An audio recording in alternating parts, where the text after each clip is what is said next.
Hello, I'm Roger French, Chairman of the Trustees. Our charity makes a real difference thanks to the generosity and hard work of all our supporters. Despite the continued economic challenges, we are delighted that our charity is so well supported by our local communities. As trustees, our job is to ensure that the money raised is spent to the greatest possible benefit of patients, their families and our staff. To that end, the chemo campaign is a very worthy cause, and we are looking to raise £2.2 million to build a new chemotherapy and day treatment unit at North Devon District Hospital. Patients tell us that the service we provide is compassionate and of a high quality. However, we know that the building lets us down. I just felt like I was in a bubble, and when the word obviously cancer came out, I just couldn't think of anything else. The hardest part was telling my children.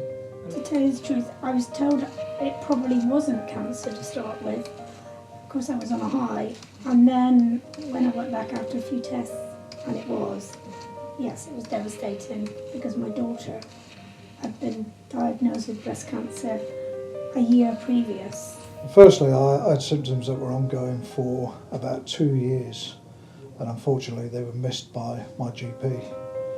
But luckily a colleague of mine at work said one day that was looking really, really bad and that I should come up to A&E. Coming up to A&E, within 3 or 4 hours they realised that I'd lost a lot of my blood, and one of the doctors even said, "Christ, you shouldn't be alive."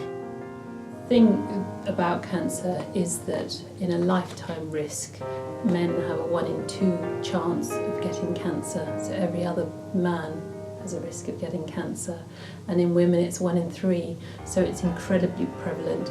We all know someone that's had cancer, and it will, if you look at the numbers, it will affect someone within our close circle of relatives. It's scary the amount of people that actually has got cancer you don't realise until actually you're in a unit like this. At the moment it's really difficult for families to stay, relatives to stay, because the rooms are so cramped. So to be able to have your family member with you or a friend with you, patients would feel better about it, and it would be better for the patients and their recovery. It will enhance their recovery if they've got that support, and the families actually know what they're experiencing. Not just for us as patients, but for the staff. It's all, everything is so crammed and it's all in pokey little rooms.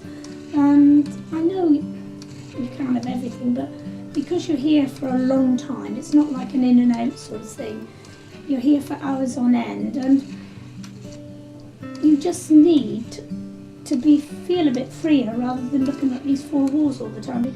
I think the new unit is a significant chance for all of us that have had cancer and those that are going to go through the process to come in and feel less scared about it. By giving the staff more larger space to be able to work in, we can potentially see more patients within the unit, but also the staff morale will be higher, which will be handed over to the patients and improve their experience of their treatment. Cancer affects everybody, and to have a nice environment to be treated in would be fantastic for patients, just to make the experience better. So if you're thinking about fundraising, thank you, and we would like to raise as much as we possibly can to make the environment a nice place for our patients to be. I've got loads of friends and they're like, "Oh, can I come with you?" I'm like, "Oh, but you can't, because I can only have one, because the rooms are really small." So obviously if it was bigger, then I'd bring more people with me, obviously just to show them what it's like for me. When you're first diagnosed with cancer, a lot of the time you think this is end game, but it's not. When you get to know the chemotherapy unit and the staff that are in there, you realise that there is hope. It's not going to be great for everybody, but positive attitude, the good surroundings that we're going to have, the friendly staff, the highly trained staff, the more relaxed atmosphere. It's not going to be so clinical in that sense. It's going to be a more relaxed environment, and it'll make you relax more. I think with other people who are about to fundraise for it, really probably also need to see it. But I think on saying that, I think they've heard of what it's like up here from people, the cramped conditions. But it's definitely a worthy cause for North Devon.